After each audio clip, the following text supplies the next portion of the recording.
A casa é sua. O programa no YouTube da plataforma dos movimentos sociais pela reforma do sistema político. Toda semana, a gente traz para você de forma simples e objetiva o que acontece no Congresso Nacional, sobre assuntos ligados à democracia que queremos e à proposta de um sistema político que faça ela acontecer de verdade. Salve, salve galera, mais uma Casa é Sua começando e essa semana a gente vai falar sobre a representação feminina dentro do parlamento, que é a presença das mulheres dentro desse espaço aqui é fundamental para que seja fomentada políticas públicas, aumente o debate, enfim, que as mulheres do nosso país, que são a maioria, se sintam representadas nessa casa e isso é fundamental e é importantíssimo. Galera, para vocês terem uma noção, 52% da nossa população é composto por mulheres, 57% é composto por negros. Se a gente interseccionar essas duas estatísticas, a gente vai ver que 27% da nossa população é composto por mulheres negras.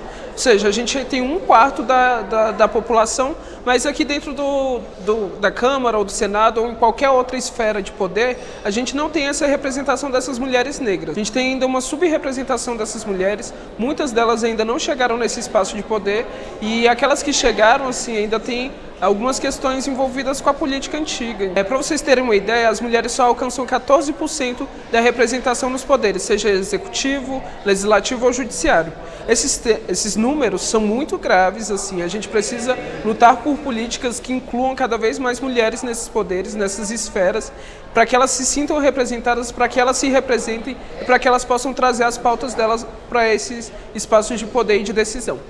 E o que impede que as mulheres estejam aqui dentro é o fato de que o machismo na sociedade ele é muito estrutural e está presente em todas as esferas da vida da mulher.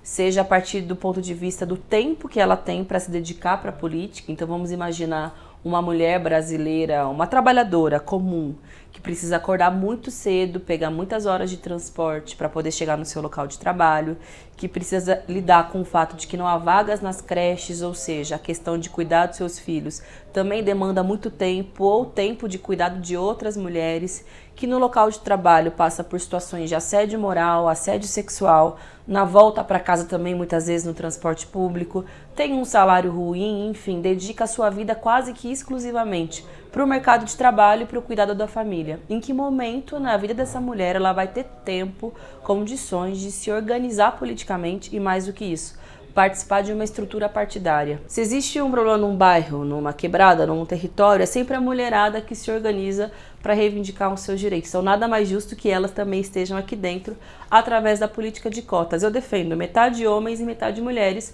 porque essa é a representação na sociedade. Mas a gente pode começar pensando em 30% para depois avançar para 50%, nem que seja gradual. Mas é urgente mudar essa estrutura. Nós não somos educadas como os homens são para a disputa do poder, para o exercício de liderança, para a competitividade, não.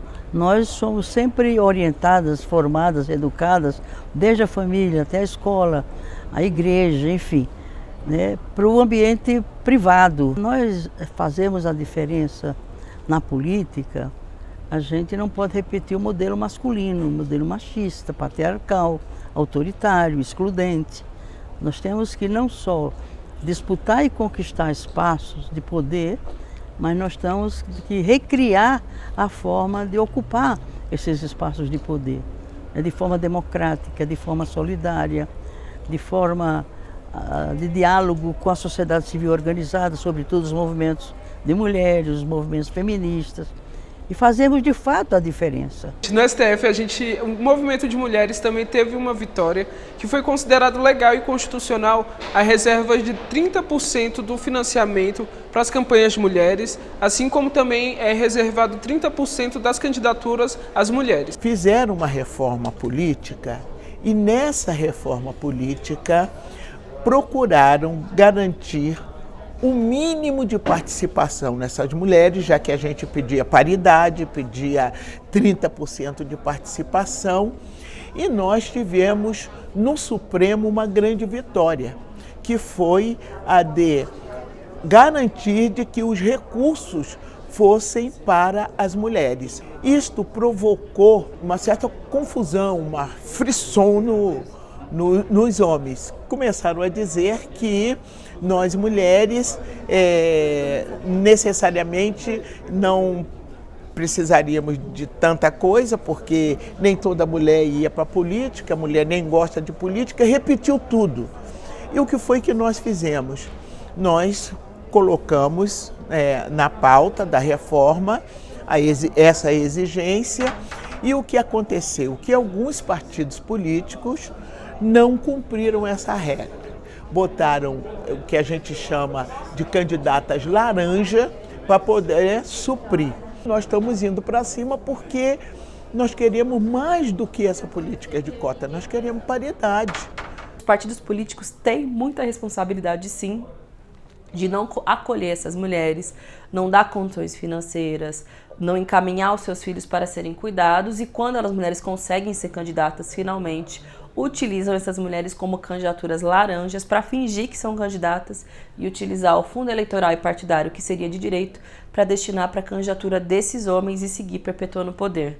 Nem toda mulher que ocupa esse espaço de poder, ela está lutando pela causa feminina. A gente tem um projeto de lei aqui na Câmara dos Deputados em que quer retroceder com um direito já garantido, que é a reserva de 30% para candidaturas de mulheres, né? Infelizmente, esse projeto é de uma deputada federal, uma mulher, mas de que lado ela está? Ela está exatamente do lado dessa velha política de representação somente de homens, na sua maioria brancos, aqui dentro da Câmara Federal. E nesse momento, nós precisamos de uma reforma política que garanta a que essa mulher ela tenha também uma participação real, uma participação efetiva no fundo eleitoral, e que esse recurso do fundo eleitoral não seja desviado para outra pessoa, a não ser para a mulher que está naquele momento concorrendo. Então é preciso que os partidos formem essas mulheres, que dê curso de formação, né, que fale da importância do feminismo, da mulher estar presente nesse contexto político. Enquanto a política no Brasil seguir sendo essa estrutura de reprodução do poder, das desigualdades, da reprodução das oligarquias que sempre estiveram no poder no país, é difícil para a mulher que sofre com o machismo, com as desigualdades, com a exploração, com péssimos salários, com uma rotina de violência, conseguir entrar nesse espaço. Essa representação não acompanha a presença física, a presença de fato de mulheres exercitando mandatos, né? Seja no executivo, seja no legislativo, seja no poder judiciário, enfim, em todos os espaços onde tem poder. Mas de qualquer forma, essa é uma questão fundamental, não por nós mulheres, mas em nome da própria democracia. As mulheres unidas, elas podem mudar o mundo, e é isso que a gente espera. Também espero que você curta, compartilhe, comente nosso programa, ative aí as notificações para ficar sabendo de tudo que acontece aqui na Câmara e no Senado Federal toda semana, porque a gente vai trazer isso sempre para vocês já sabem. Beijão, é nóis e até o próximo programa.